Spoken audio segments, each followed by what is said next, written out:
everyone. And once again, I know many are still continuing to join us. So I don't want to take up too much time. So without further ado, I'm going to hand it over to Keneilwe Mooketsane, who can give a little bit of, as Natalie mentioned, kind of a very brief 5-minute overview of the paper. And then Amanda has kindly agreed to serve as discussant. So we look forward to her feedback afterward. Right, so just to recap again, as Natalie mentioned, if you do have a question or comment, please send it to me privately in the chat bar, and we'll try to keep that Q&A going. So Keneilwe, are you still with us? Yes. Okay, so why don't you have the floor. Oh, okay. Well, the paper is about women and the state, and of course I won't go into presenting the paper because I assume it's been read. But you'll see from the program that the title that's on the program and the title that's on the paper are a bit different. And that's because while I was reading and revising the paper, I at some point then thought, after giving it a little bit of thought, I thought maybe let me, revise the title and title the paper State Feminism in Botswana. And the reason for that variation really being that the paper as it is, the idea really behind the paper is to look at how the state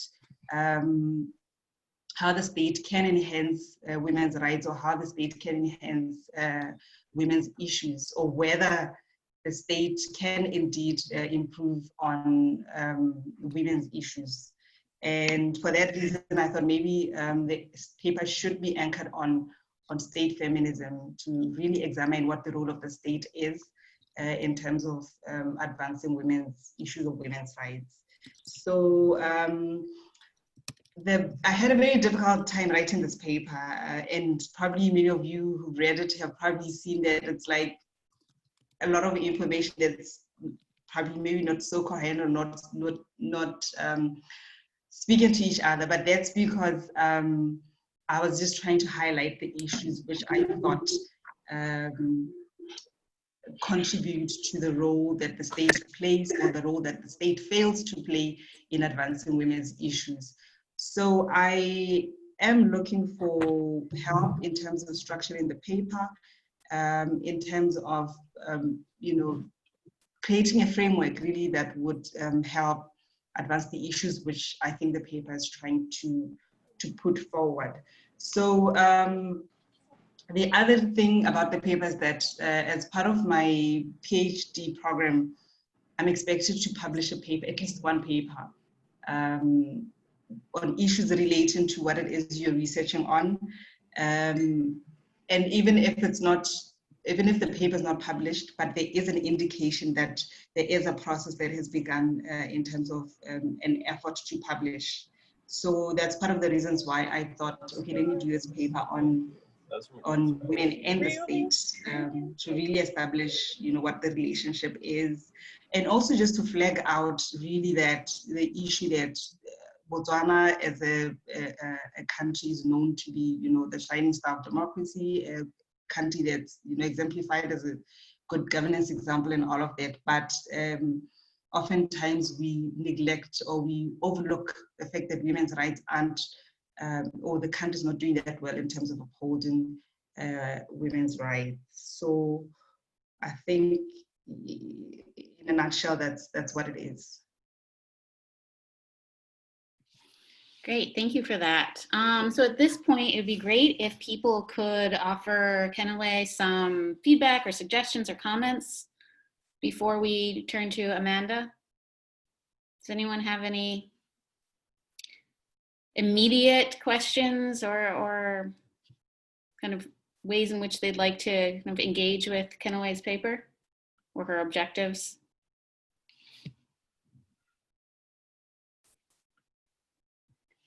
Okay. So how about, Amanda, are you okay with offering some of your points, your discussion points now, and maybe that will help generate some other comments for people, and they can kind of hear what you're saying, and maybe we can get the conversation going after that? Sure, that's great. I'm happy to get things rolling a little bit with my more structured feedback, I guess, from the paper.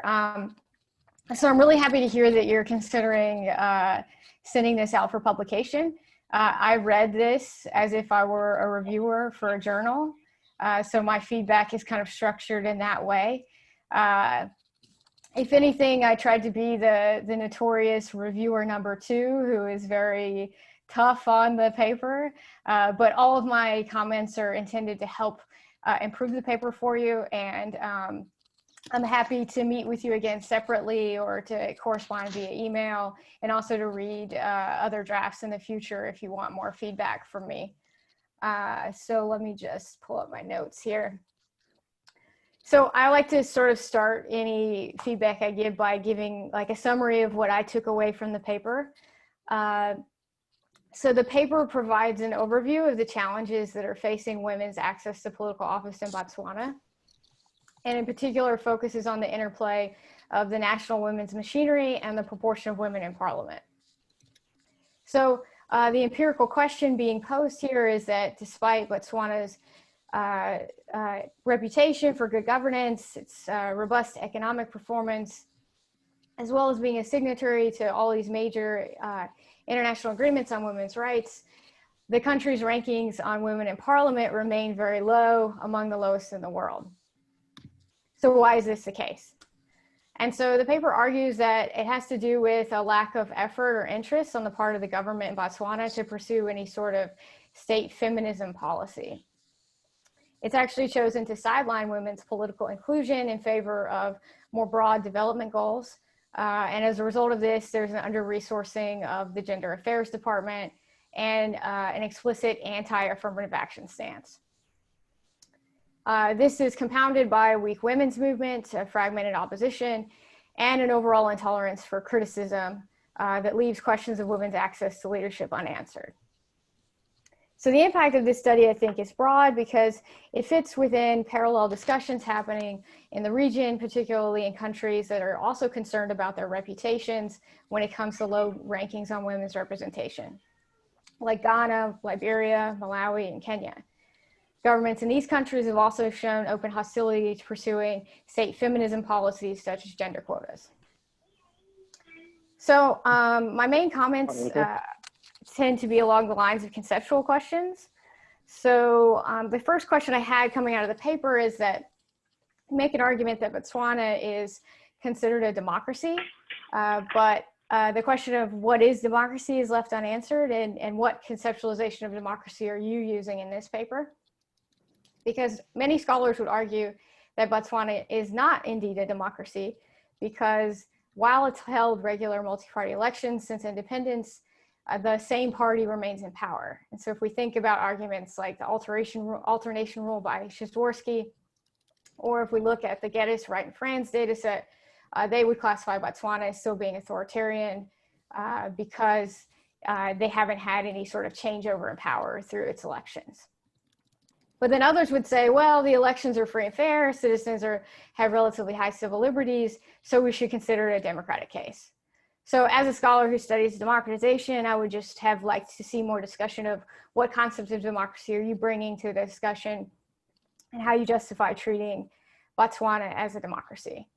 In particular, because toward the end of the paper in the conclusion, you talk about how there's sort of an autocratic turn in Botswanan politics today, and also sort of a lack of organized opposition, as well as sort of limitations on the ability for society to pose opposition or question the regime. So the second couple of points I had were about sort of why should we care if Botswana has a low number of women in the legislature? And this is a question I get a lot because I study places like Uganda and Kenya. And people often ask, like, well, why does it really matter within the sort of general structure of the regime? And so the first question is sort of on a normative basis, like, is the paper saying that we need more women in the legislature because they will advocate for women's issues? Or are we looking at this from a more ends-based approach in the sense that we need more women because it's fair and just? It's more democratic to have more women in office. And so it doesn't really matter what these women do once they're elected. What matters is that they should be there, because otherwise it's an unfair, unequal system. And related to that, you know, similar questions that I often get about the sort of strength of the legislature, and if the legislature is really weak, then does it really matter if there are a bunch of women there or not? What really should matter is, like, are women present where the decision making is happening? And it seems to me that the argument you're making is that the strength of the state is actually in the bureaucracy. And you tell us that 47% of the senior bureaucracy is women. And so actually it seems to be a very high gender balance in the part of the state that is strong in making most of the decisions. So again, this leads me to ask the question, you know, why do we care about the number of women MPs if the legislature is very weak? And so then some other points, I think if you look to the literature on democracy, you know, there is sort of an expectation that with better governance and democracy, we should see more women in politics because society should become more equal, more egalitarian. But a lot of quantitative studies recently have pointed out that there's sort of a paradox where democracies actually don't do a better job than authoritarian regimes when it comes to women in political office, particularly in the legislature. And this is often referred to as this sort of democratic paradox. And so I'll email you my comments. I have some references to some literature in that field that might help you. And so I was left kind of wondering, I don't know if the framing of like good governance versus low women's empowerment really works if we look at that literature. And then, you know, one thing empirically I was interested in was the graph you show with representation of women over time in Botswana shows that, you know, there was sort of a spike in 1999. And I wondered what drove that. So more of this sort of contextual background on what was going on would really help. You know, a question is this just kind of a post-Beijing thing, or is there something else happening in 1999? And why then did it drop off afterward? And this kind of goes into a more general point, which is that I think it would be helpful to have a little bit more context about Botswana, especially if you want to send this paper off to a more general audience journal, so that we can understand what the electoral system's like, the system of government, how political competition works, how candidates are nominated. All of that sort of background really helps us to understand where there may be a breakdown in terms of women's ability to access office. And then finally, from like sort of a, you know, personal interest, because I study gender quotas, I was really interested to hear more about why the government has taken such an anti-quota stance. Has there been any real effort to promote the adoption of quotas, like any meaningful debate in the legislature or among the government ministries? And if so, why has it failed so far, especially given that there's a widespread acceptance of quotas in the region and globally? And with that, I think those are my kind of main substantive comments. I have a few minor things, but I can share those with you via email. Great, thanks, Amanda. So again, I'll ask people if they have particular comments or questions. And then if it's easier for you to just kind of raise your hand or just jump in, feel free to do that as well, just so we can have a more fluid conversation. So I see one question from Otile, and I hope I'm not pronouncing the name correctly. Otile Ramsey. So is Otile here? Hi, yeah, I'm here. Please go ahead and ask your question. Thank you so much. So my name is Otile Ramsey. I'm a master's student at New York University studying international development. My question was thinking about Botswana's deep kind of cultural roots that seek to maintain like communal harmony.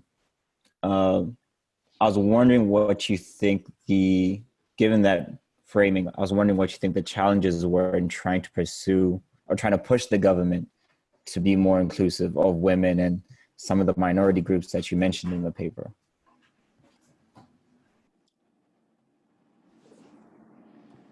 So Keneilwe, feel free to respond if you'd like, or if you prefer to just collect questions.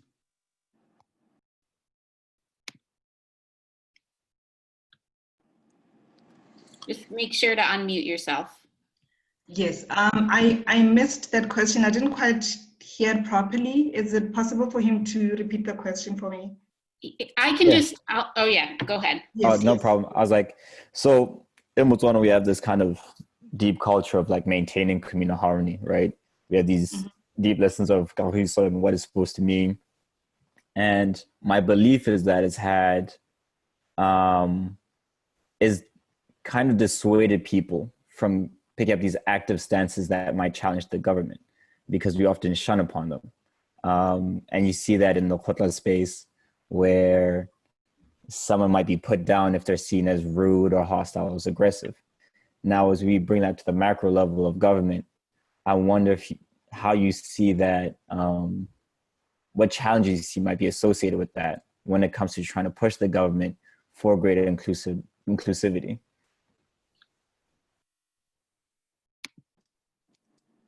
Yeah.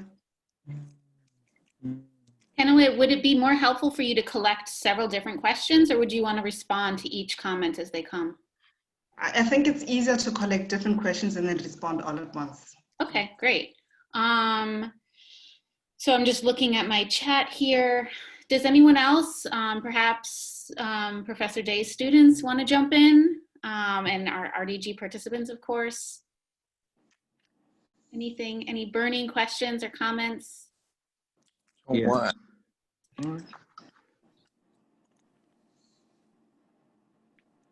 This is Nicodemus. All right, thank you. Yes, and thank you. I read the paper, it is quite interesting.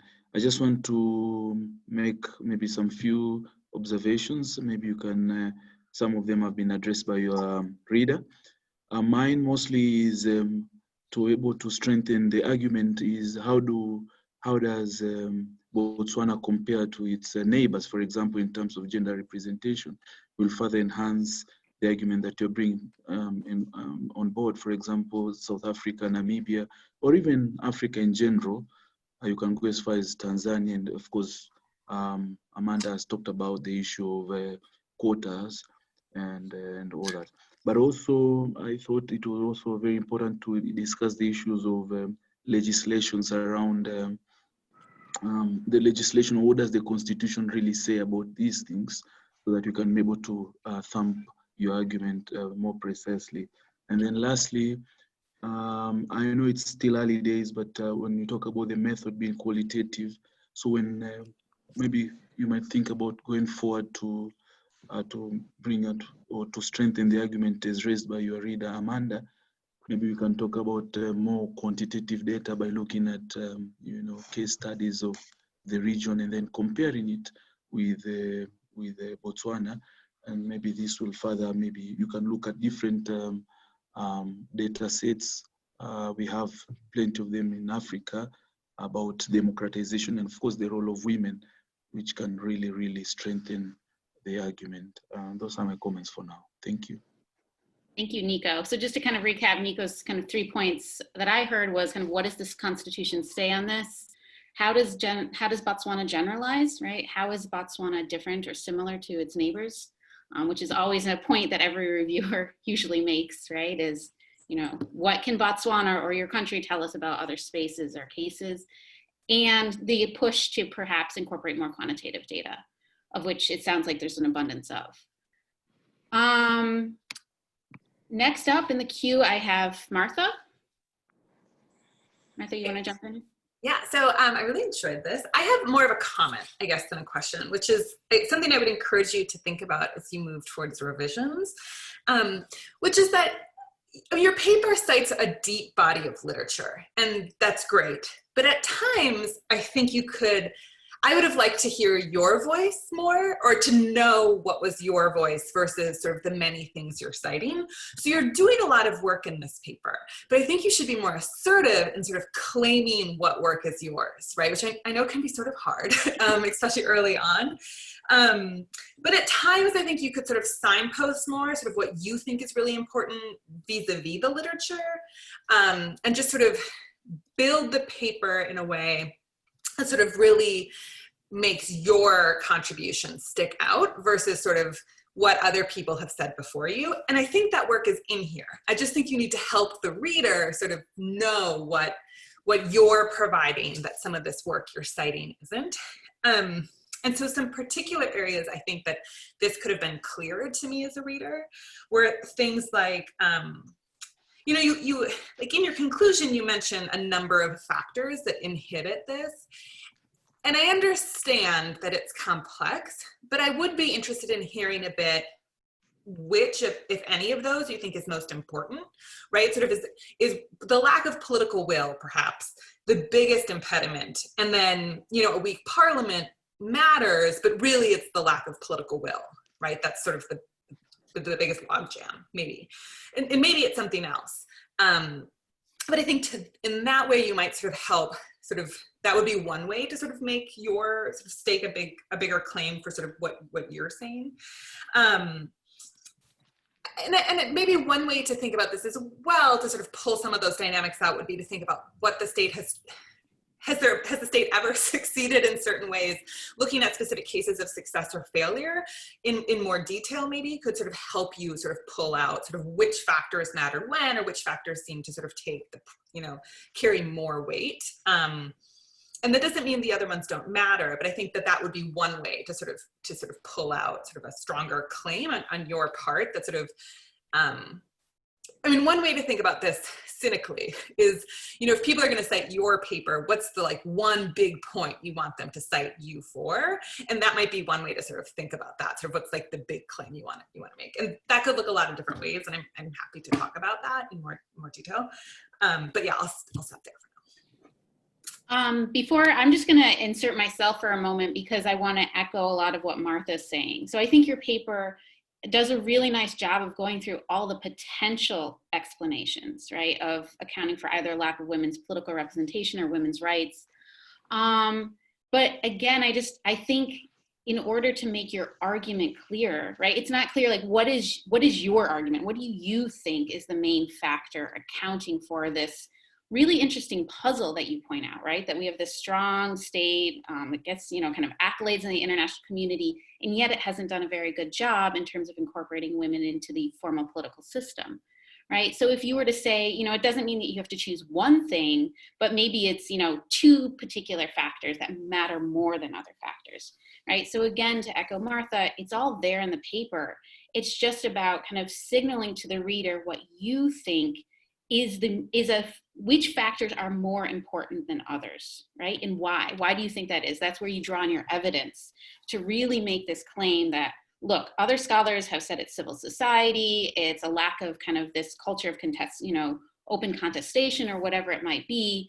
However, I think what matters most is A, B, and C, right? So just kind of reframing it a little bit so that the reader knows, Keneilwe's argument is X, right? Just to make it clear for the reader. All right, I'm going to now, looking at the queue, I'm going to go to Shana Warren. If you want to jump in here. Okay. So first, can everyone hear me? I'm sure I'm not talking to myself. Okay. First, Keneilwe, thank you so much for this paper. I'm always excited to hear more about the politics of Botswana. So I have a couple of sort of more narrow comments to add to the comments you've already received. So you do mention the electoral system, and, you know, there is a well-established body of literature showing that first past the post tends to disadvantage women relative to PR systems. But some of the logic behind that has to do with, you know, in a PR system, a party could decide that they want 30% female candidates, for example. But in first past the post, you have one candidate per district.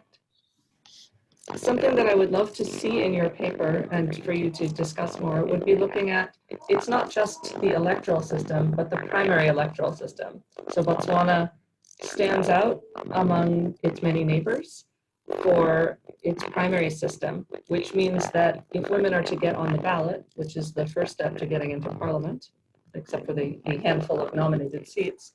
So if women are to get into parliament, they need to make it through these primaries first. This differs from a central process where, for example, BDP leadership could decide that they wanted a really large number of women. So it would be helpful to think through within the paper, some of the implications of not only first past the post electoral, but first past the post in primaries. and how this also plays out at the local government level. So you don't get women who have experience at the local government level already having the political support they would need to win primaries, for example. And then it would be helpful also, I think, to sort of discuss the comparison, because it's not just the electoral system. It has been an active choice in Botswana not to have a PR or quota system for women as has been adopted in like Zimbabwe or Tanzania. So there are countries with first past the post elections that have added in additional seats that give room and give space for women. So I think you could probably take your paper in the direction that you find to be the most compelling explanation. But whichever one you choose, you should sort of engage with some of the focus on electoral system or the political will to change the electoral system. Anyway, I'll stop there. You're always welcome to send me an email. Thank you, Shana. Martha wants to jump in on Shana's comments. Oh, Keneilwe? Kathleen, Yeah. I wanted to ask if it's okay for me to respond, because I think I'm going to get overwhelmed. Okay, yeah, no, if you could give me a few questions at a time.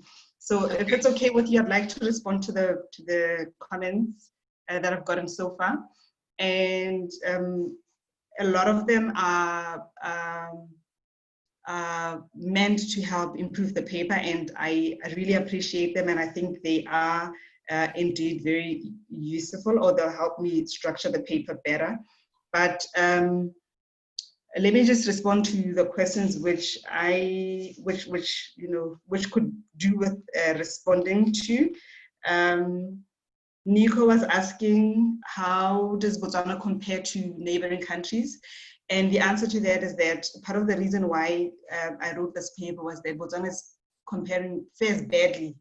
Botswana fares badly compared to many African countries, or in fact, all of its neighboring countries. South Africa is doing well, Namibia, and all other African countries are doing much, much better than Botswana. And probably the explanation to it is that Botswana doesn't use any quotas as compared to many African countries which have constitutional quotas, which Botswana doesn't have.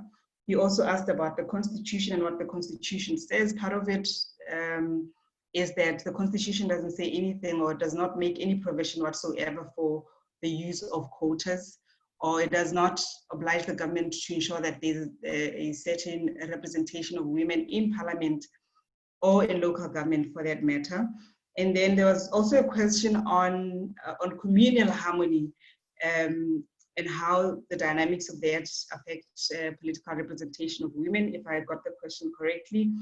And my view on it is that part of the reason why women aren't doing so well, or part of the reason why there's such poor representation of women, is because the society doesn't, or women that often want to get into those spaces, or women that often want to get into political leadership, are looked at as though they're trying to get into a space that's not for them. So part of the communal harmony that he's making reference to is actually part of the challenge, because as it is, if you were to leave it to the community will always put a man before a female candidate, or before a woman, because naturally they think it is the men that should lead. And yes, I think he's also right in stating that because we value our peace and harmony, we don't want to disrupt what seems normal, or we don't want to do anything that is going to rattle the boat, for lack of a better word. And that partly could be true. And I mean, relating to that could also be the fact that, unlike many other African countries, Botswana has not been through a liberation struggle. And for that reason, the way women are perceived is that is more domesticated. You know, women are seen as better off at home, unlike in countries where there's been liberation struggles, where, you know, women are saying, you can't leave us behind. We've earned our positions in the governance processes, and there is no way that we will allow ourselves to be left behind. And there was also a question about the improvement of political representation of women in 1999 and what the cost of that could have been. Literature points us to the contribution of the women's movement at the time.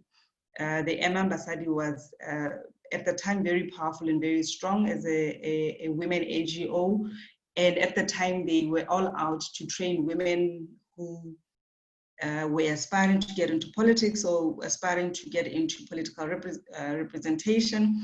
So there was a lot of work that was done. There was also at the same time the Women's Caucus, which really contributed to the improvement of the numbers at the time, because there was a lot of training that went on. There are a lot of funds that went into supporting and training women in politics. But unfortunately, because after those elections, the country was then declared a middle-income country, a lot of donors left. So literature suggests that because the donors left, the work of some women NGOs or the work of the women's movement as a whole was affected, because they didn't have resources now to support other women, or they didn't have resources to support the NGO work.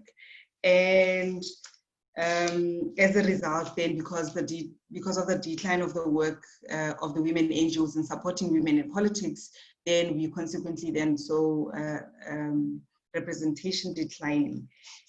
There was another question not a question, but a comment on the author's voice missing in the discussion or in the paper.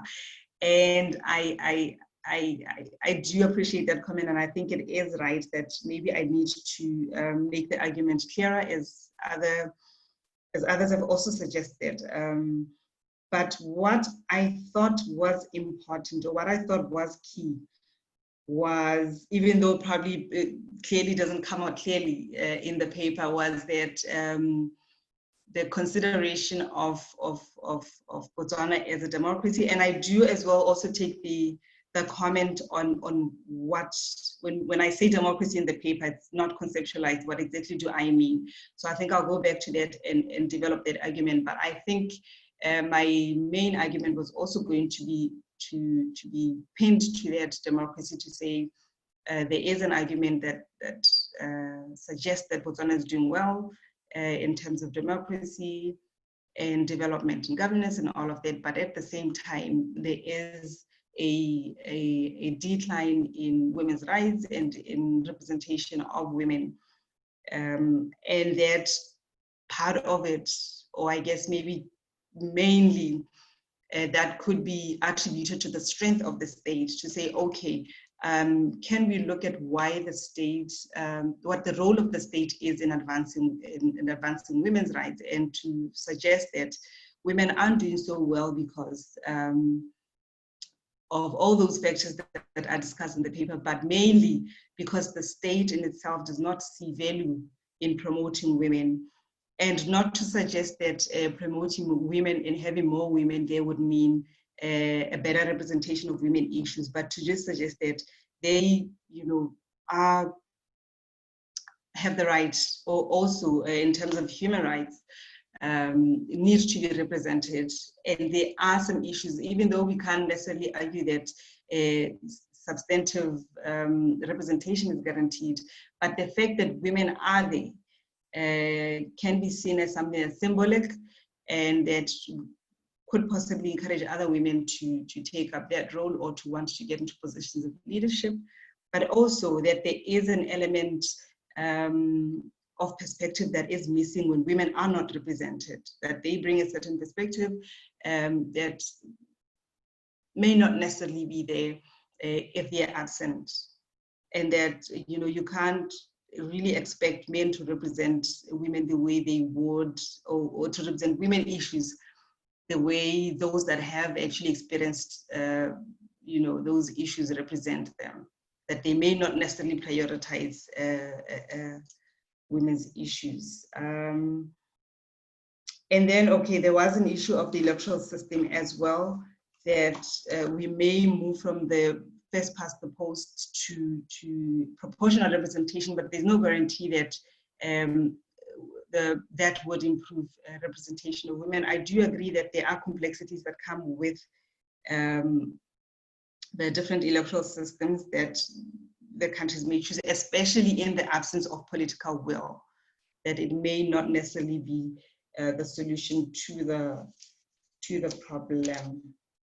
So yes, I do also appreciate that I do need to signpost for the reader to just give them an indication of what direction the paper is going, and what the issues are, and what my views as the author are. So yeah.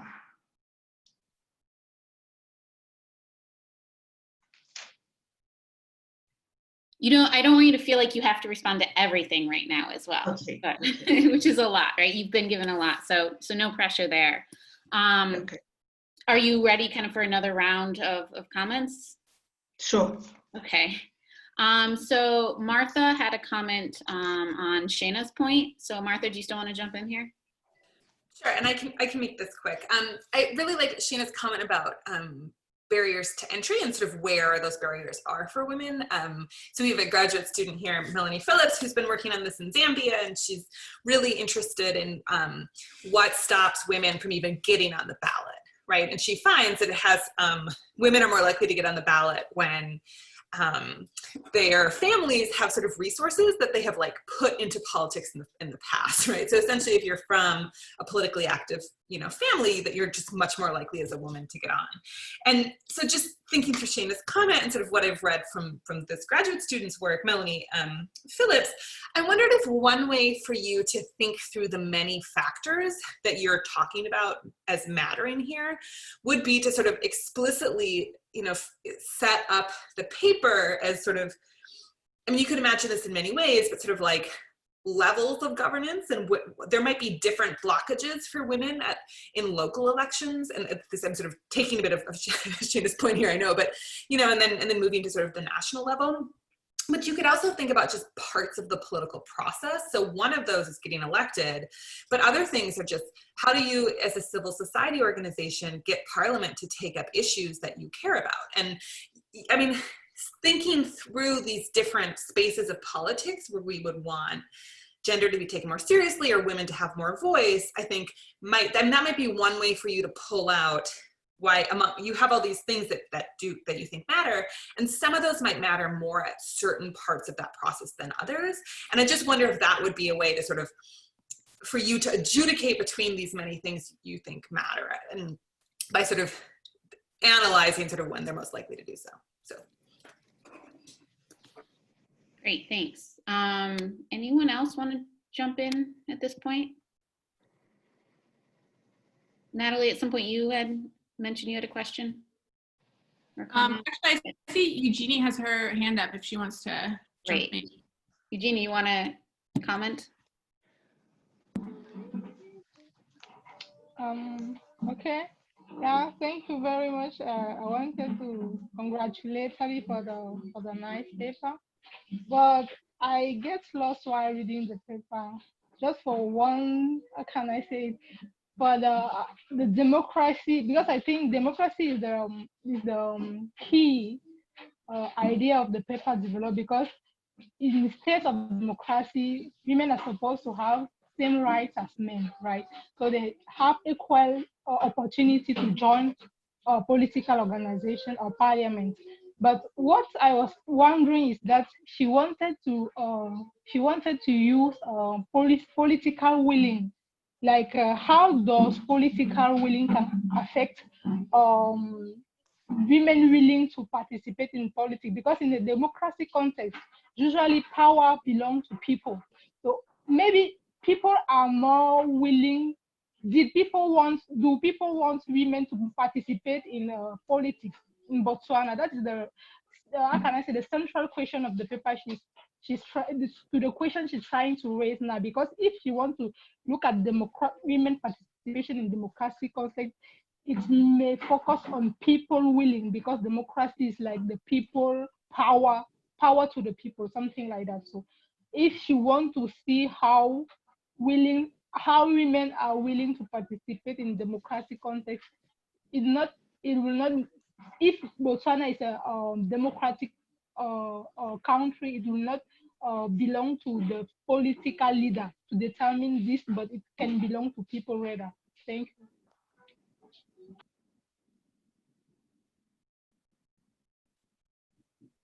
So Keneilwe, do you want to take this? Do you want to immediately respond, or do you want to continue to gather a few more? I'd like to respond, if that's okay. The question on entrance is discussed in my PhD. So for my PhD program, my PhD research, I was looking at stories of women in political leadership. And as part of those stories, there's a chapter that I did on why women decide to enter politics, you know, and that speaks to what Martha spoke about entrance, like where do the women get into politics? Is it because they've got, they come from families that have ties with politics? You know, is it an issue of socialization at family level? Is it professional interest? Is it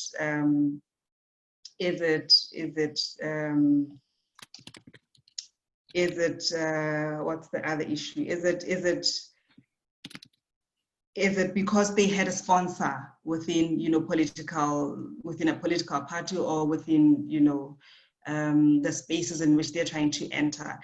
And I think it would be interesting to look at the paper that she's making reference to you know, build the argument for my thesis. Although I can't really make generalizations, because the number of women that I was looking at for my PhD study was quite small, but what really is coming out is that socialization at family level plays an important role for women, or is a motivating factor for women to eventually get into politics. You will learn that for, at least for the few that I spoke to, a lot of them were socialized. Like one of the women I spoke to, she was socialized differently. You know, her parents her mother used to plow, used to drive a tractor, used to do things that would ordinarily be thought of or be assigned to men. And for that reason, she grew up knowing that she could do anything that she wants to do. And that also speaks to the question that Eugene raised as to whether people of Botswana want women in power, because when we're talking about democracy, we're talking about people giving you power. And my answer to her is that yes, people do want women to get into positions of political leadership, but there are constraints, or there are challenges that make it difficult for women to enter the political space. And I like the argument, the point that she's raising, because it's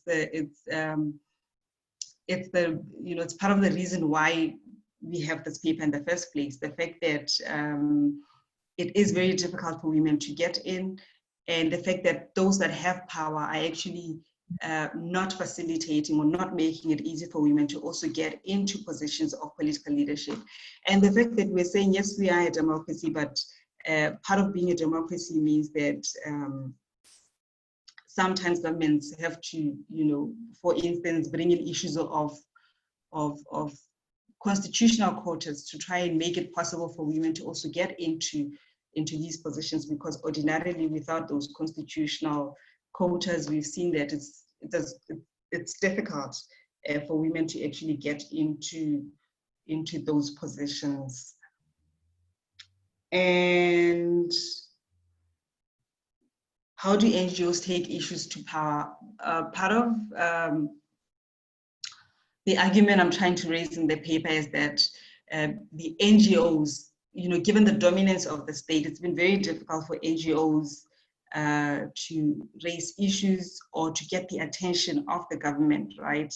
And that as it is,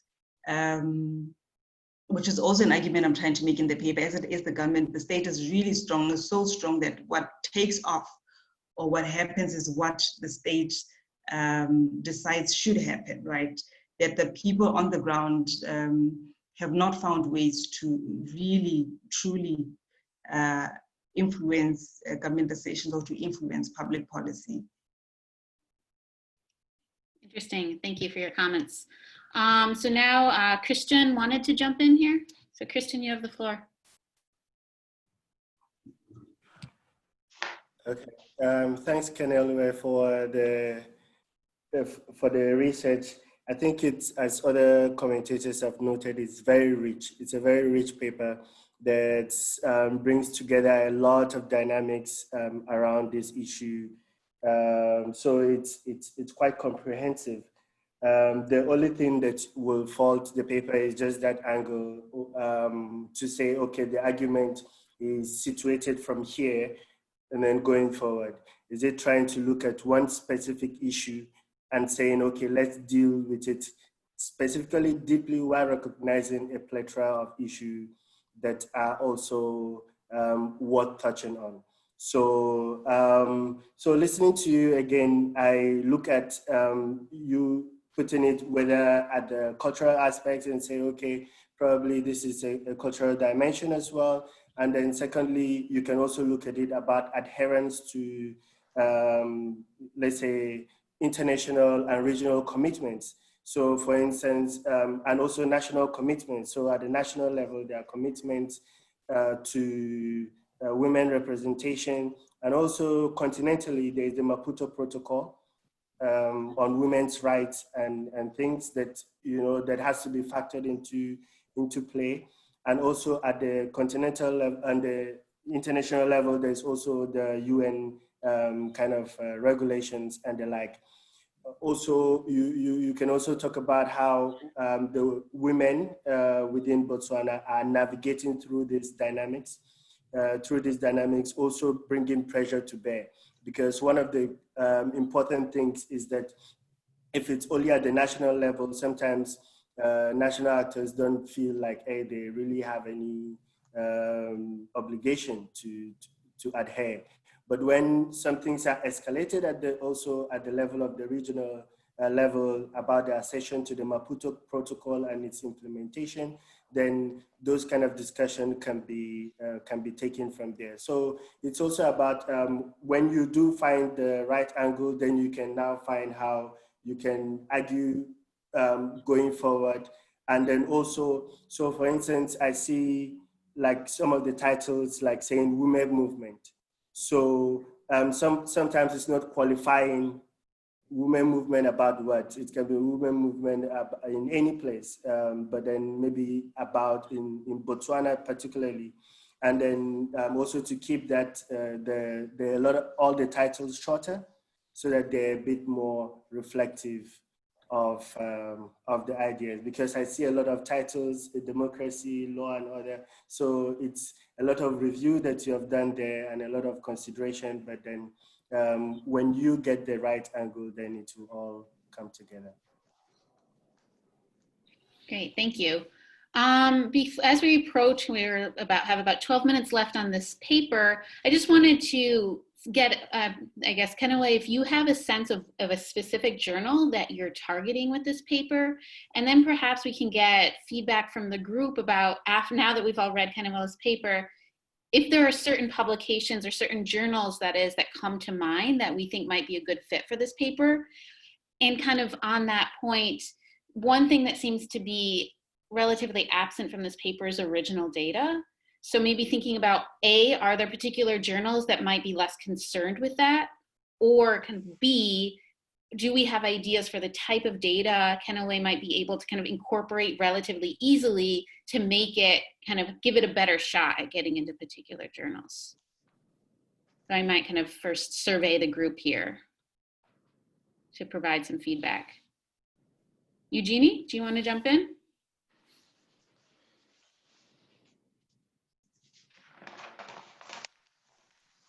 Yeah, I want to jump in.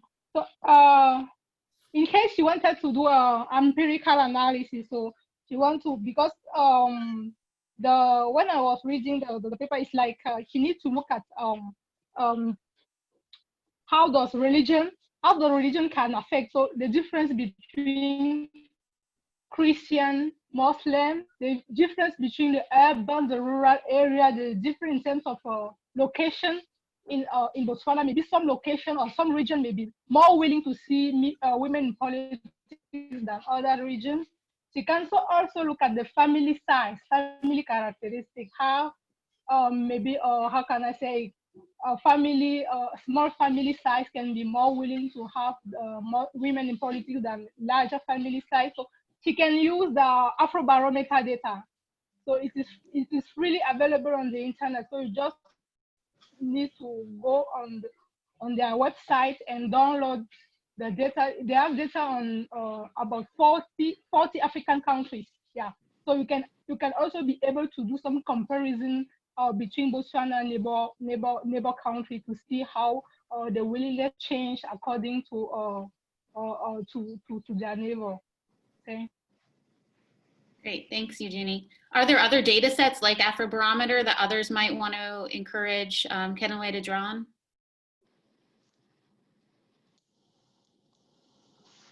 Or just back to the original question, kind of publications that might come to mind for this paper? Journals, rather. Well, I probably didn't give it enough thought. I haven't thought about it. Let me just be honest with you. It's okay. You don't need, that's fine. That's why we're asking the group kind of to help you get a list. Sometimes it's helpful to have a sense of where you want this paper to land, ideally, as you're crafting the paper, right? Because different journals have different formats, right? They're going to be interested in, some are going to be more interested in theory. Some are going to be more interested in the kind of empirical side of your paper, the argument, right? So it's just good to have a sense, right? You don't have to say, this is the only place I'm going to submit it, but like, these are the 2 or 3 types of outlets that I'd like this paper to go to, right? So, some ways of thinking about that is, do you want this to be a journal like African Affairs or kind of an African politics or African politics and society-based journal? Do you want this to be go to an outlets that's specifically about gender, right? Or gender in politics or women in politics? Do you want this to be a more kind of broadly comparative piece, right? So that's what I kind of mean in terms of, it matters in terms of how you shape it and how you pitch the paper. Right?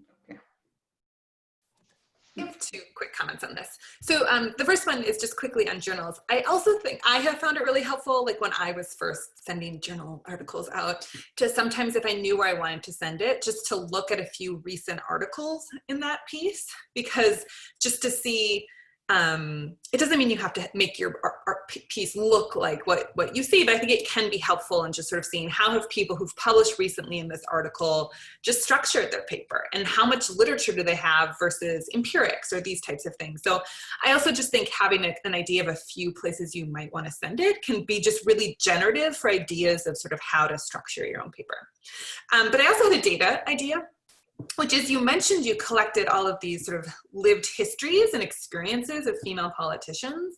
And if any of those interviews are particularly like juicy for you in how those women speak about barriers to their political participation, I think even pulling on 1 or 2 women as examples and walking through where they saw barriers and how that might match your own analysis or inform your analysis could be really helpful. And I understand you might want to use some of that data for something else, because sometimes we, we have ideas of how we're going to, cut these things up into different pieces. But I think that could really help you sort of flesh out, like, here's how women themselves talk about how cultural norms hold them back, or how a gender quota could help them, or something like that. And I think that might be a source of data that you already have. Yeah, I'm just gonna, again, second Martha's point here. When we say you need some original data, it doesn't need to be quantitative, right? It sounds like you have this, treasure trove of qualitative interviews. So if you want to use that in this paper, lean on that, right? That can be an amazing source, kind of evidentiary basis for the arguments that you're trying to make, right? So if you're making an argument about the state, despite its strength, also being like kind of stubbornly patriarchal in its outlook, like, give us an example of how a woman is confronting that state, right? Maybe she's tried to run, but she's kind of been bullied from the ballot, or whatever kind of qualitative evidence you might have to support these claims would be really, really helpful. And it sounds like you have it there, right? Amanda, and then Shana. Yeah, I was just going to also echo those considerations. I think one of the things that would really improve the paper is to have these little stories throughout to really give us a sense of what it's like to be a female politician in Botswana today. And what comes to mind for me is like one of the books that really shaped how I conducted work in my dissertation, which also heavily drew on interviews with women MPs, was a book by Sylvia Tamale from Uganda, where she does a similar thing, where she kind of looks at the history of the life histories of these women and how they got to where they were, and what everything from what their childhood upbringing was like to what motivated them to enter politics to begin with, and then what their sort of everyday experiences are like as a woman in politics. So I would highly recommend doing that for this piece, because that is data that, you know, the qualitative work for me often is more compelling than the numbers, because it tells us the sort of real human stories behind what we're talking about when we give these sort of abstract theories or concepts of what it means to be like representation or democracy. Shana? Let me unmute. So yes, I think in terms of using the qualitative data, you have a great opportunity to think also about who are the types of women who have successfully obtained office in Botswana. What is it that enables those that have been successful to get there? And why might you might well be able to see how those barriers, the characteristics that they had that enabled them to overcome barriers would be serious barriers to the vast majority of potential female politicians in Botswana. You could also consider looking at women who were unsuccessful in recent primaries or general elections. And also, you know, and keeping in mind that, for example, a woman who is nominated to a seat that she has no hope of winning because of her party is very different than a woman who is nominated by a party to a seat that party will probably win. So looking at, you know, the most successful female politicians, where have they come from? And that, given you the data that you have access to, and also the very small number of women who've achieved political office in Botswana at the highest levels of government, I think you could learn a great deal and really present something new and interesting to anchor some of the theory to. Great. So we have 3 minutes before we have to move on to the next paper. Does anyone want to kind of jump in here with last final comments? Andrew. Thank you. I just wanted to build off the point about journals and finding, you know, having a consideration about where you might ultimately want to publish some of this. One thing that might help is just looking through your citations and which pieces that you reference in the work already, and try to think if there's 1 or 2 or 3 that your argument would be most in conversation with. I mean, thinking about your journal is basically trying to find your audience. You know, someone who reads your work, what else are they reading? What's the right home or conversation for the point that you're making? So that might be one way to start thinking about suitable journals or suitable outlets for this work. I mean, if you had to think about reading some of the articles that you've already read and referenced, which 1 or 2 or 3 might be best in conversation with the points that you're trying to make? Yeah, that's great. Anyone else? All right, and with just, let's see, well, 1 minute remaining, just Keneilwe, I have some comments for you as well, but I'll send those to you, and I'm sure you'll, you know, get comments from other people as well via email. But it's a really interesting paper. It's really rich. So I, you know, wish you the best of luck with it as you move forward and with your dissertation. It sounds like really important work. So I guess at this point, I'll hand it off. Natalie, are you taking over as facilitator at this point? Or correct me if I'm wrong. Yeah. Okay. Great. And thank you, Amanda, for your excellent comments on the paper too. And to Kathleen for moderating our discussion. Yeah, so we might just wait a minute or 2. There might be a little bit of a changing of the guard as we have the same room for these 2 hours of discussion. Next up, we're going to be talking about Nicodemus Minde's paper, but we have some outside participants, audience members, who didn't sign up for the first session but signed up for the second session. So we'll just give them a minute or two to join in. And if you want to, I don't know, turn your camera off and grab a snack, you know, feel free to take a little 1 minute break here. I have to sign off to go teach, but I will see you all tomorrow morning.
Okay, great. So let's come back together, and perhaps some more people will join us as we get going. Just for anybody who's new, welcome to the second session of the Research Development Group, the APCG-APSA Research Development Group. We're moving on to Nicodemus Minde's paper. He's from the United States International University in Nairobi. And he is presenting his paper today, To Negotiate or Not to Negotiate with the FDLR Rebels, President Kikwete and Tanzania's Foreign Policy in the Great Lakes Region. We also have Christopher Day, Professor Christopher Day with us. He's Associate Professor of Political Science at the College of Charleston, and he works primarily on issues of peace and security in Africa, and he will be working or acting as our discussant, our primary discussant today. So just as with the last session with Keneilwe, we're going to go ahead and start with just a sort of 5-minute setup from Nico. The rest of us have hopefully already read the paper, so you don't have to give us a full summary of all of your findings and all of your arguments, but just to give us a little context of what this paper is about. After that, Professor Day will speak for about 15 minutes with comments on the paper, formal comments. And Nico, you're welcome to reply to those comments afterwards. And then we'll go ahead and open up to Q&A. Just to note that if the audience or anybody who's in the room has any question, to feel free and send me a private message through the chat function. And just tell me you have a question, and then I'll set up a little queue, a little line, so that when we get to the Q&A section, I can just call on people to ask questions. Or like in the last session, we can also sort of open it up. You're also welcome to raise your hand in the function, like the little hand raise, which I think you can do through the bottom of your screen. All right, without further ado, Nico, do you want to set up your paper for us? Yes, sure. Thank you very much, Natalie, and all my colleagues. Thank you, Professor Day, for taking time to read my paper and acting as a discussant. I'm very pleased to be in this forum, and I'll just be very brief to just explain a little bit about what my paper is all about. It's titled To Negotiate or Not to Negotiate with the FDLR Rebels, President Kikwete and Tanzania's Foreign Policy in the Great Lakes Region.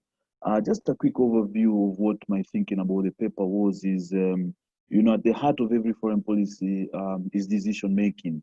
Foreign policy theorizing is all about making decisions at critical levels, different levels of governance. And for this particular paper, I look at decision making at the presidency level. Based on what the email said is to provide some sort of a context. What this paper actually tries to do is to theorize what I call foreign policy decision making. So what I really want to do in this particular paper, of course, it's a very rough draft, is to understand what we call the actor specificness of foreign policy. For actor specificness of foreign policy, where I want to draw in empirically from empirical arguments from Kikwete's 2013 proposal that he made to the Rwandan government, in where he asked them to negotiate with the FDLR rebels. Of course, we know the FDLR rebels are remnants of you know, the rebels that you know what happened in Rwanda in 1994. So in this particular paper, I want to ask these specific questions. Can we read foreign policy and Tanzania's foreign policy in this particular case from Kikwete's personality? And of course, here I'm looking at his response and of course the response by Rwanda, because it was quite, there was a bit of a backlash from that particular response. But I also tried to compare foreign policies of different heads of state.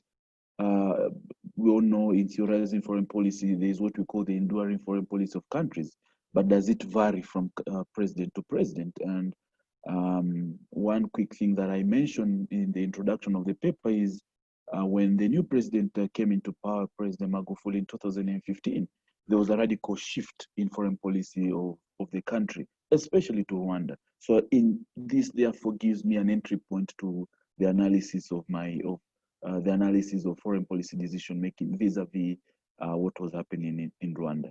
The paper tries to also theorize what I call foreign policy analysis, drawing from what we call individual decision making theory, and this has actually been written by foreign policy scholars such as Valerie Hudson and the likes of De Ruin and the likes. I also look at what we call personality in foreign policy, where I draw many examples starting from the Cuban Missile Crisis all the way to the Iraq decision to go into Iraq and all that. And mostly foreign policy as a discipline has largely been written from what we call the Euro-American perspective, rightly so because of the evolution of the discipline.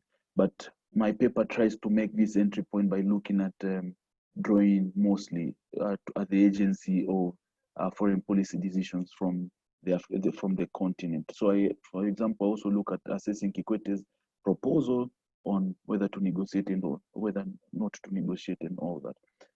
The areas of input that I really want from the paper, of course, it's still an early draft, but I'm looking forward to receiving comments on the methodology and, of course, on how to improve in terms of structure and any other comments that I welcome any other further comments. Thank you so much, Natalie. Back to you. Great, thank you so much. Okay, so we'll turn it straight on over to Christopher Day, who has some comments on the paper. Hello, everybody. How you doing? I'm Chris Day. I'm Associate Professor of Political Science at the College of Charleston, where I also direct the African Studies program here. So first, let me start by thanking Natalie and Kathleen and Martha for introducing me to this whole thing and inviting me to participate. And please join me in congratulating Kathleen Klaus on her new baby. I hope it didn't embarrass you. Well, she's 3 weeks old now? Something like that? 3 weeks. 3 weeks tomorrow. Yeah. So if you hear her cry in the background. So you have one job to do, is to keep her alive until she's 5. That's all you got to do. And then you're off the hook. Great. I'll try. So let me greet my friend Nicodemus. How you doing? I'm doing quite well. Thank you, Christopher. You're in Nairobi right now? Yes, I'm in Nairobi right now. How is it there? Quite cold. This This whole September now, it's quite cold, and of course, coping with the pandemic. Yeah, well, yeah, like everywhere else. Yes, for sure. If you live in South Carolina, they pretend that there's no pandemic, so you can have kind of a normal life. But listen, very nice to meet you, Nicodemus. You're the first Nicodemus I've ever met. But you go by Nico? Yes, I go by Nico. Okay, so I'm going to walk you through some of the comments that I have on your paper, and I think they kind of follow a bit of a logic. But let me say right off the bat that I really enjoyed your paper. For me, there's basically two criteria for me to keep reading a paper. And one is, am I learning something new, either empirically or theoretically? And also, is it well written? And it's both. It's a really cool topic, and you write extremely well. So thank you for producing this. And it needs a bit of work, but that's why you're here, right? Okay, so let me just go ahead and start. And I guess this is an order of my thinking, okay? And it's sort of partly to do with the structure of your paper, but also the substance of your paper. So on pages 3 to 6, so let me just, to summarize your paper real quick, this is basically a structure versus agency argument, right? And you're pushing this novel approach, which is African leaders actually have a lot of agency in formulating foreign policy. And you're using the Tanzanian case to illustrate this. When you engage in all this literature about foreign policy making, this is basically on pages 3 to 6, it's actually a pretty good set of snapshots about different perspectives on foreign policy making, and they're really good summaries. But I would really encourage you to do more synthesizing of this literature, meaning, like, what is this section intending to do for your paper? So I had two conflicting bits of advice about doing literature reviews from my experience. They're both good, and I try to do both. One is from my dissertation advisor named Will Reno, who said, if you're doing literature review, make sure you throw flowers at everybody, right? So like, say, oh, I'm standing on the shoulders of giants. These people are all brilliant. And so you have to say, you know, I'm a very small person. I'm just contributing a small piece of this. But then I was at a conference years ago, and Theda Scotchpole was a discussant, and she's one of these sort of matriarchs of social science at Harvard University. And she said, go for the jugular. So I'm always a little bit confused about how to do my literature. I think you can do both, right? I think you can say, here's this body of literature, which has been really useful in helping us understand foreign policy, but you have to be very explicit about where your contribution is to justify your research. And in your literature review, you know, you lay it all out, but you need to do a little bit more synthesis and put all these different authors and explanatory categories in dialogue with one another in order to say, well, this is where I come in. I'm going to come in with this agency-based argument because I think it does a better job of explaining this particular case in Tanzania and maybe even in Africa more generally. So that's the one big initial piece of advice.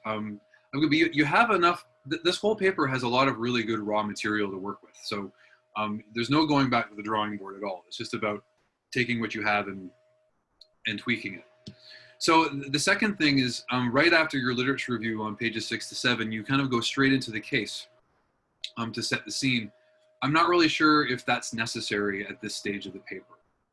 You know, take that piece and maybe put it aside for a little bit of background of what will eventually become the empirical section of your paper, which is this particular case. At this stage, after your literature review, what I would encourage you to do is to start to work on developing your theoretical framework. And just hold back on the Tanzania stuff just for a little bit longer. So you can hold the reader's hand a little bit more about what contribution you're making theoretically.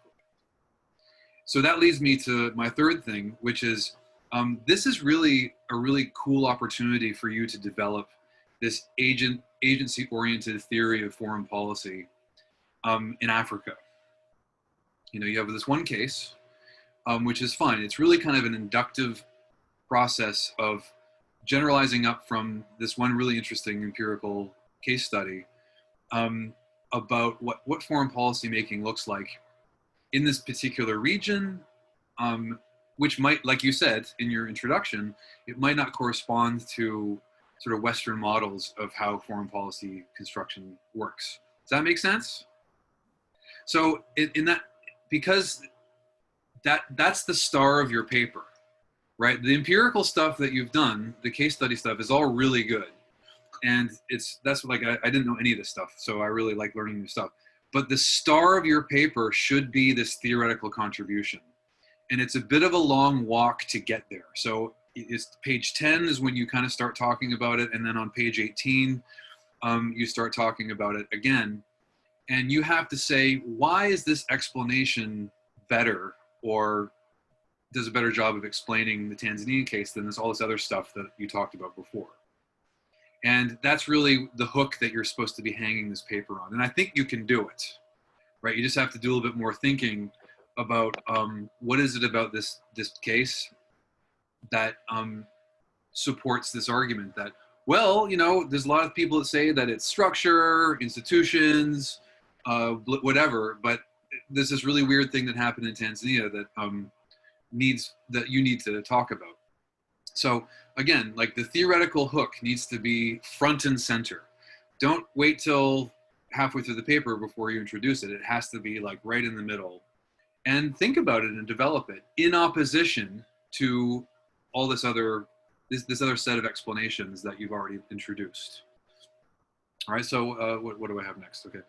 And then, okay, so another confusing thing that I would encourage you to either develop more or take out entirely, that I think on page 16, you kind of drop the rational actor argument on us, and that kind of fits awkwardly within what I think you're trying to say, right? I mean, if you're making a rational actor argument, then you need to make that very clear at the beginning and not just kind of sneak it in as a footnote towards the end of the paper. And, you know, that's a conversation we can have. You know, to what extent are you making a rational actor argument or something else? I leave that to this group to discuss with you.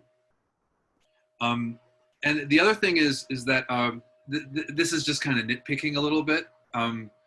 If it's true that the president of Tanzania's foreign policy decisions were made based on like an agency-based explanation, is that the same for the Rwanda case? Right, so there's an interaction that happens between Tanzania and Rwanda. So is Paul Kagame in the same position as the Tanzanian president? Is this just like a personality conflict, or is there something else that's going on? So I would encourage you to problematize the other set of actors that Tanzania is engaging with in this story, and say, and either sort of make it exogenous and say, okay, well, this is how African states behave, or say, well, there's actually an interactive effect of these people that interact within the set of institutional constraints. And it might be rational, it might be personality, it might be something else. Okay. So the other thing I would encourage you to, and this kind of goes back to the way that you frame it in terms of an agency versus institutions argument.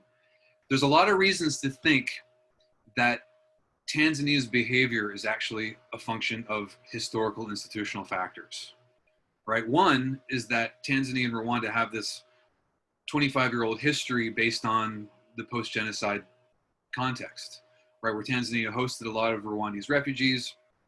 The FDLR were in Congo, but Tanzania kind of got off the hook a little bit in terms of hosting armed groups, but that kind of set the scene for these longer durée relations. And the other piece of this story, between 1994 and now, you had the changing of the guard from the OAU to the African Union, where you have a fairly fundamental restructuring of the regional institutional apparatus that guides these leaders, right? So in the old days, you could fall backwards into the executive mansion and become president. And now there's a lot more constraints on what leaders can do normatively, vis-a-vis peace and security or anything like that. And so, I mean, I'm not asking you to engage in the entire literature on the African Union, but it's important to think about what are the institutional constraints, that these leaders operate in. I mean, this guy's denounced, the guy's making the suggestion to talk to the FDLR at the African Union, right? And everyone like clutches their pearls and says, "Oh my God, you can believe he just said that," as if it's some sort of norm-busting thing. Well, why is it that way? You know, what are the institutions that's contravening? And that's kind of an interesting thing to think about. And you know, empirically, there's a lot of good stuff here. But if you are going to reimagine this paper, as I've suggested, sort of like, okay, here's the setup, here's the theoretical contribution, the empirical stuff is going to have to be reworked a little bit to map onto how you're reimagining the argument to go. Right? But you don't have to do, there's not a lot more work you have to do here. I mean, there's a lot of really good stuff empirically. I learned a lot, actually. But you're going to have to do a little bit of moving stuff around a little bit to make it cohere with your argument. And the last thing I'm going to say, actually, no, I've got two more things I'm going to say. One is that coming off the last set of discussions, the last paper, we should probably have a conversation about what you want to do with this paper, like where you want to send it. And then finally, I really think this is, you can follow my advice or ignore my advice. I think this is a very good first step in doing a continent-wide study of agency-based foreign policy decisions. I mean, there's no reason, I mean, it's cool to do a case study, but you could easily cast a wide net around the whole continent and think about how this model applies comparatively. So that's it. Thank you for an enjoyable paper, and I hope you get to the finish line. I hope I helped. Thank you. Excellent comments. Thank you for starting off that conversation. There's a lot there to unpack. Nico, do you want to respond to some things that was brought up? Well, just to say thank you, especially to those comments. They're very good comments, especially like the question around institutionalization, because I'd never thought of it this way. These comments were made at the African Union, and that forum is very significant in trying to explain the reaction. So I can also go ahead and look at it from the change of guard as it tells us, because there was more, during the OAU days, there's a lot of non-interference on people's, you cannot interfere with the affairs of Rwanda and all that. But I think that is something that I can also factor in the paper. And of course, the theoretical contextualization coming early on, I think that is very, very important. So for me to be able to make a sense that this is what the paper is actually all about, I think that is very, very helpful. Thank you very much. Great. Okay, so we'll open it up to Q&A. I currently only have one person in my queue, so if you have a question for Nico and his paper, or a comment, or anything that you'd like to respond to, go ahead and either raise your hand with the little function, or send me a private message and let me know, and I'll add you to the queue. So Keneilwe has a question.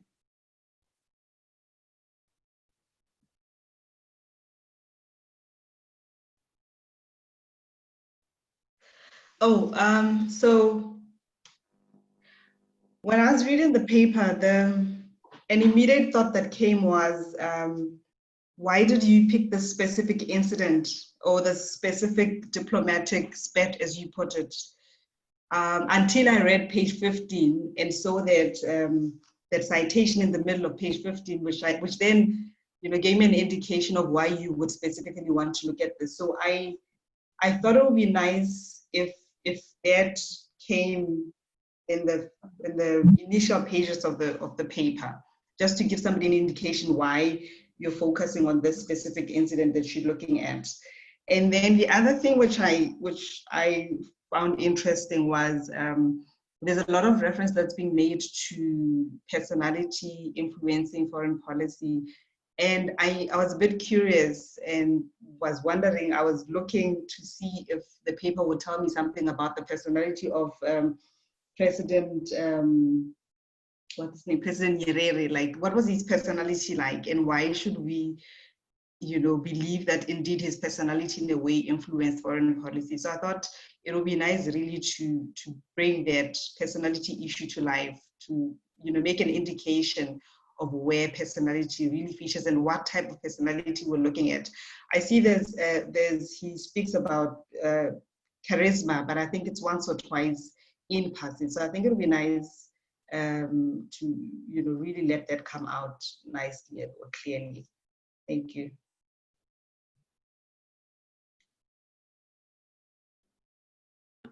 Great. Okay. Next, Eugenie, you want to ask your question?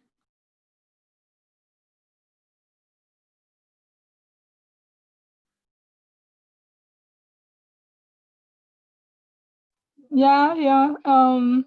Thank you very much, and Nicodemus, congratulations for for this. How can I say it?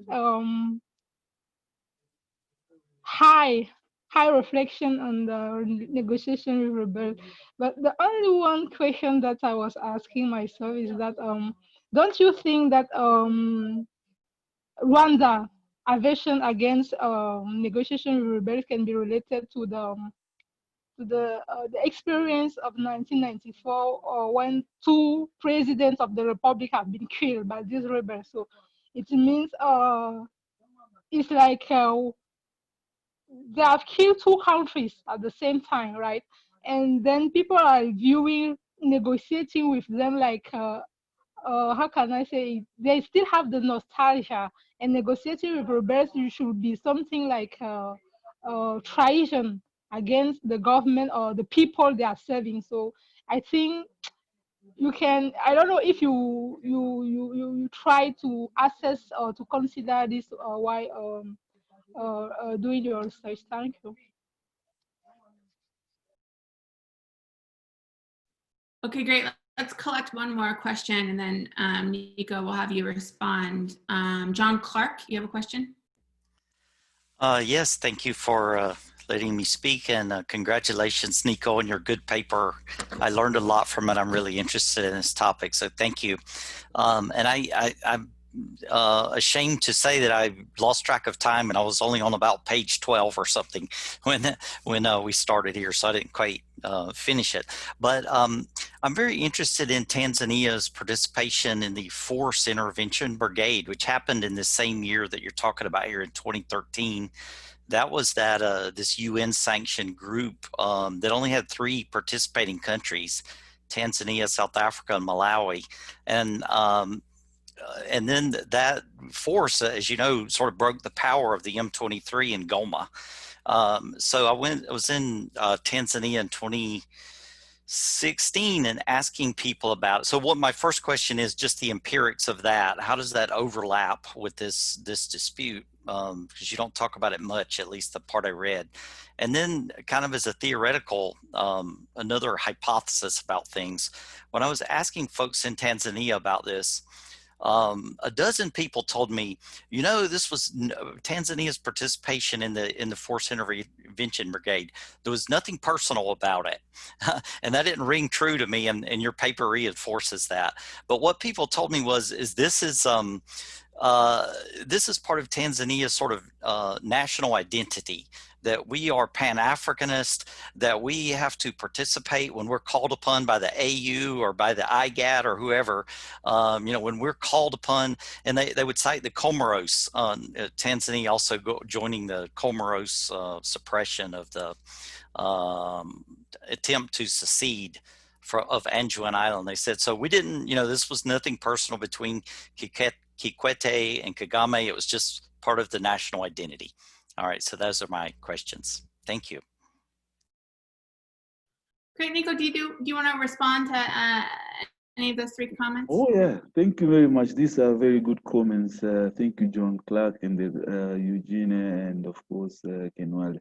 I'll start with John Clark. Yes, of course, if you continue reading towards the end of the paper, I talk about this, what I call national character in terms of shaping foreign policy discourse. And Tanzania has been renowned for that for a long time because of, these Pan-African ideals, and going all the way back to the frontline states days, liberating African countries and all that.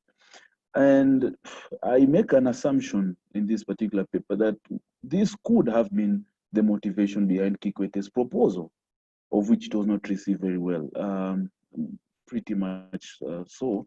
But of course, let me just make this clear. This is also a very sensitive topic that I'm covering. I had an audience with the Rwandan ambassador to Tanzania, very unofficially. And there is talk that maybe there's some remnants of FDLR in Tanzania for some. I mean, Kikwete could have been harboring them. And this was said to me in private. And I didn't want to go into the nitty-gritties of that particular thing, but coming from the ambassador, maybe it tells you something. Of course, there was the expulsion of refugees from, Rwandan refugees from Tanzania and all that. So it was so murky. Thank you again for this question of the Air Force's Intervention Brigade. Of course, if you look at the Greater Lakes region, it's a very complex war, if you may, or a very complex region. And there are multiplicity of actors. Of course, M23 is another, and there are so many others, other actors. But for me, I really wanted to just concentrate on this particular FDLR remnant group. That's why I really wanted, for the sake of this particular paper, I just wanted to focus on that particular aspect. I'll go to Eugene's comment about the experiences of 1994.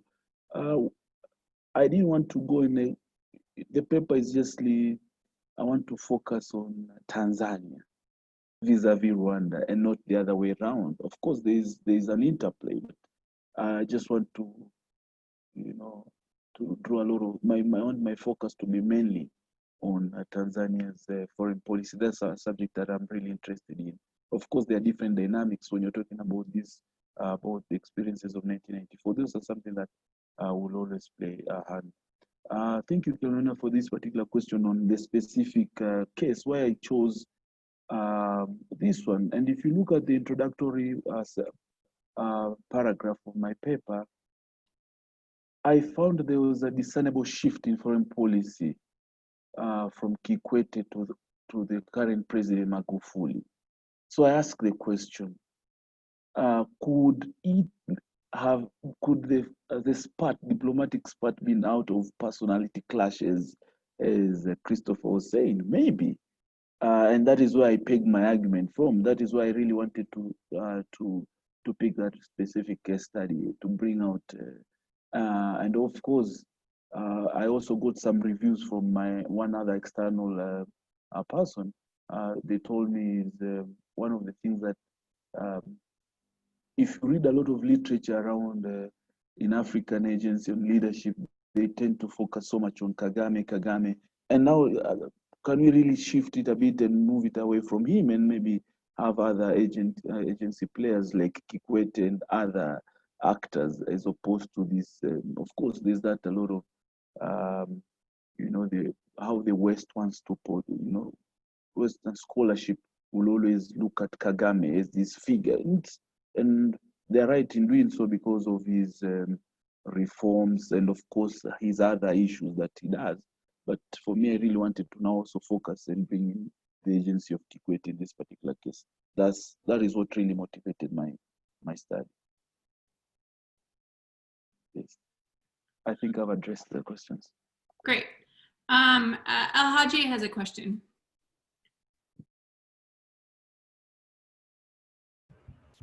Thank you. Congratulations to interesting.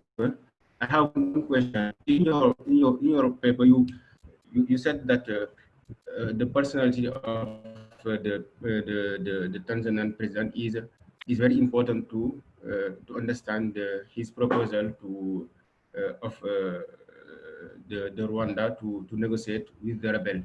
But at the end of the article, you said also that the president, the Tanzanian president, had an interest in the stability of the Grand Lake, the stability of the Grand Lake region. So finally, for you, what is the most important thing to understand this proposal of the Tanzanian president, his personality or his interest in the stability of the Grand Lake region. Thank you. Great. I don't have anybody else in the queue, so let me know if you would like to add to the conversation. But in the meantime, I'll go ahead and add some comments that I had on the paper as well, which was an excellent paper. Just like many people have said, I'd like to echo that I learned a lot. It was really a thoughtful, interesting paper. There was a lot of literature that it tied to, which I thought was great. I would like to really echo what Chris said about the literature review and using the literature review to your advantage to frame the argument that you really want to make. And in particular, maybe to use different language, to use the literature to especially frame a counter argument or perhaps the sort of primary thing that you're arguing against, because that wasn't clear for a very long time, especially because a lot of the literature that you're citing and summarizing has built-in counter arguments. So, you know, there's of course Graham Allison's famous article that you cite and discuss, where there's the organizational, the rational, the political, and of course you end up using rational as sort of your counter argument, I think, but it's not clear when you're describing it that that's what your primary counter argument is going to be. And then further, you sort of cite other arguments. So I'm not familiar with the paper, or it might even be a book, but I think a Winter's argument about temperament, cognitions, motives, and social context, you sort of describe those, but then none of them are really brought up as sort of counter arguments. And so it seems sort of superfluous to describe all of these things when they're not really sort of directly related to your argument. And so again, I just sort of want to encourage you to, you know, even feel free to cut a lot of the literature that's not directly building up your argument, so that it's very sort of clear what your interjection into the literature is. The other sort of points that I had, I think, are mostly interrelated, and that I really want to see you build up, or at least I felt like I really wanted to see you build up your core argument with a little bit more evidence. And so you frequently say that Kikwete made this gesture in good faith, you know, that he really just wanted to put forth, I guess, a good policy initiative and sort of had no idea that Kagame would react this way. And yet it felt that you were just sort of taking him at his word. You know, your evidence that this was made in good faith was him saying that this was made in good faith. And so I wanted to see more evidence that there wasn't some other alternative motive, that, you know, we could be absolutely sure that he wasn't trying to provoke Kagame for some reason. That especially because, and this is sort of my second point, is that you spend quite a bit of time, particularly on page 12, page 13, building up the fact that Kikwete is a very skilled negotiator, that he has a lot of experience working on these issues over quite a few years, that he knows these actors well.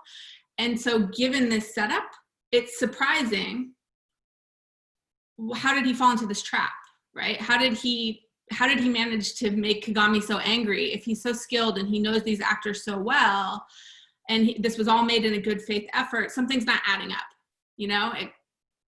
And I think that, you know, it shouldn't be too surprising to Kikwete that Kagame would not want to negotiate with these rebels, right? And so I think that there's a little bit more digging there to do in terms of understanding what his motivation was, because I think it's a little bit simplistic, at least from my point of view, not knowing a lot about these issues and this not being my area of expertise.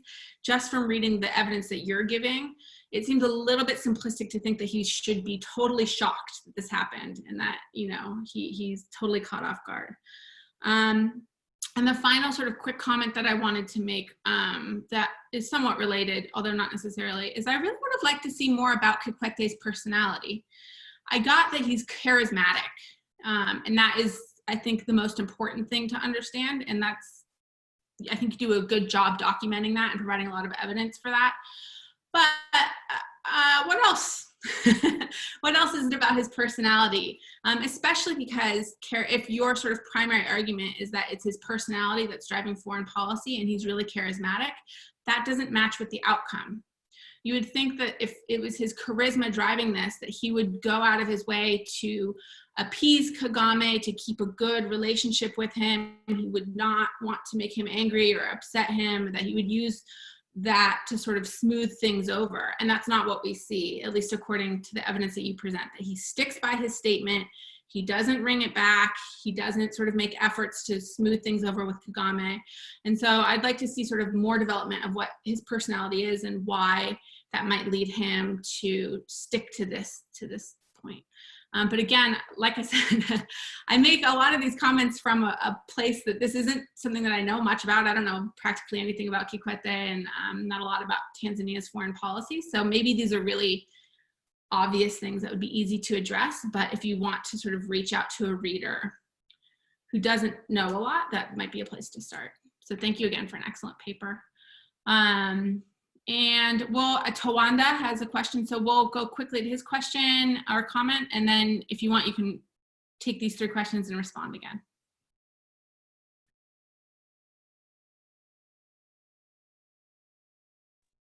Yeah, thanks Natalie and Nico for the presentation. I just have a quick question around the political culture within CCMA, the ruling party within Tanzania. What is the role of the political culture within that party in influencing the foreign policy position of either Kikwete or John Magufuli or any other president who has been at the helm of the Republic of Tanzania? Can you argue to say that the personality attribute outweighs the political culture within the ruling political party within Tanzania? Just your thoughts around that. Thank you. Great, Nico, if you just want to respond to everybody. Well, it's so surprising that, you know, these comments are very good, and one of my external readers mentioned all this. I'll start with Tawanda. Thank you. It seems you understand the politics of Tanzania quite well. Of course, yeah, it will be very difficult to write about Tanzanian politics and even foreign policy without looking at the role of this long-standing party, the CCM. And one of my reviewers also told me to look at the role of CCM, how it plays in shaping the general. How does it, does the head of state outweigh the party? And I think that is something that I think I should study. Because that's my area that I'm really I'm studying the political party CCM and its hegemon and dominance. Maybe this is a task I can take after my PhD. Very interesting, but I think I can touch a bit on it on the role, because the way the party is structured, it's very, the party structure, you know, the organizational structure gives a lot of preeminence to the head of state. And maybe the foreign policy is somehow attached, so there is no distinctiveness. But this is something that I really need to prove with future studies. But I really thank you for this particular comment. For Natalie, yes, I've been accused of a lack of evidence, and sometimes you'll forgive. Sometimes when you're writing this as a young scholar, there's a lot of what do I call it? Sentiments you're applying to this, and of course maybe that attachment, maybe because this guy maybe is from Tanzania and all that, maybe that could be one of my undoing, and I really want to improve on that particular issue, because one of my other reviewers told me I need more evidence to substantiate the claims that I'm making. For example, when we're saying that out of faith, what does it really mean? I think that is something I need to put maybe through interviews or literature, something like that. It's something I really need to work on, and I really thank you for that particular comment. Of course, the other questions are on, of course, using the literature to my advantage. Yes, I think that is where you talk about maybe bringing a counter argument or the counter argument, whether I'm for or against And I think that is where also Christopher said I need to work on. And I think it's very important for me. And of course, the question on the modes of decision making. Yeah, when you're talking about the Graham Allison's 3 modes of decision making, the rational actor model, organization, and the politics model, I chose the rational actor because I'm looking at decisions being made by an actor who is rational and calculative and all that. But again, as you say, I contradict myself because the outcomes were not necessarily as intended. So I need to, yes, I think there's work to be done there. And of course, the last question by El Haj is on between personality and the stability of the region. And I think that is where you want to maybe, I think the question is, what are my conclusions? Which one outweighed the other? Is it the personality or is it the stability? So this is also tied to John Clark's comment that maybe Tanzania's foreign policy is largely driven by peace and security and stability of the region. That is how I can maybe just sum it up, that the stability of the region is more important to Tanzania's foreign policy. In fact, that is, if you look at Tanzania's foreign policy documentation, the stability of the region and the neighbors is one of the key pillars of its foreign policy. So, yes, that is how I can respond. Thank you, Natalie. Great. Do we have any more questions or comments on the paper? If not, maybe we can open it up to have a similar sort of concluding conversation about ideas anybody might have for outlets for publication or sort of paths forward for the paper.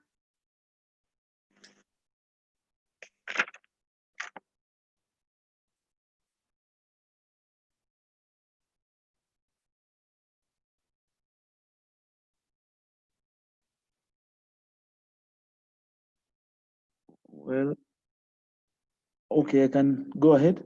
Okay. Okay, yeah. Okay, of course, I'm mostly looking at a regional journal. I'm still a young academic. Maybe I don't want to punch above my weight for now, but I'm looking at a number of regional journals. For example, the Africa Review Journal, which is based in Dar es Salaam, and of course, maybe I'm also looking at journals in South Africa, but also discipline-specific journals. I'm really interested in foreign policy, and there's a foreign policy journal, foreign policy analysis journal, which is, if I was to address these questions and comments thoroughly, maybe I can elevate myself and maybe pitch it at a more international journal, like the foreign policy analysis journal. That's my thinking.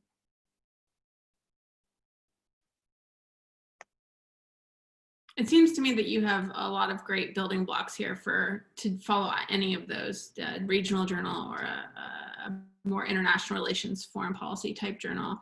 It's just a matter of getting, like, nailing down those rough edges, I guess, and really honing in on the theory, having a very clear theory section, and getting the empirics right. But I think that, as many people have said, it's such a rich area of, on the one hand, it's something I think a lot of people, maybe it's an episode that, outside of Tanzania, you might not be very familiar with this episode of foreign relations between Tanzania and Rwanda, and yet it seems very important. And I think that you could also sort of build that up a little bit, the importance of this issue, in particular, the rebel group, the FDLR, and how important they are to understanding regional security and regional stability, and how your intervention, understanding that, can really shed light on, coming up with solutions to an ongoing problem, really. Sure. Yeah. Any last concluding comments or thoughts or questions from anybody on the paper? Yeah, hello everyone. My name is Leila. Sorry, I'm a bit late coming on. We have a lot of problems with electricity here, and Wi-Fi was a bit down. But I do have a number of comments for Nico's paper and also the earlier paper, and I'll share it with them on email very soon. Just to help him out, there's a UK-based journal. It's called The Modern Africa, Politics, History, and Law. I think your paper would be an excellent fit for that particular journal. They normally call for papers 3 times a year. And I think the latest call is going to go out next month. So I can send you the link and perhaps you could try that out. I've actually published with them and the peer review process is very thorough. I think you will benefit from that. And just a small comment on your paper. It's really, really good. I've had a proper understanding of Tanzania's foreign policy. Being a Kenyan myself, I've always had a problem with Tanzanians, always bringing problems when it comes to negotiating or discussing matters between the East Africa community and the SADC region. The problem is that Tanzania sits between SADC, EAC, and the COMESA region. And I think all these 3 regional integrational blocks influence Tanzania's policy, which is sometimes based on the promotion of African unity, and then sometimes it's based on an isolationist sort of policy. And I think it would be nice to have a paragraph or 2 addressing how this tension between the 3 seats of regional interaction, English is a problem for me clearly, integration, COMESA, EAC, and SADC, how does it influence Tanzania's foreign policy with regards to these particular rebels? I think that would really add more nuance to the paper, as tied in with Natalie's comment about what is Kikwete's personality as well, because his personality, if you see when he used to come to discuss matters at the EAC, he would hardly interact when it comes to regional security matters. But when he would go into the SADC region, he would be very, very influential and he would really want to promote African unity. So does the regional integration really influence Tanzania's foreign policy? I think maybe for me, that would be something you should probably address, but I leave it up to you. Thank you. Thank you. That's a good comment. Thank you, Leila. Yeah, thank you, Leila. And we're sorry that you couldn't join us earlier in your connectivity problems. But thank you for those excellent comments. Anybody else?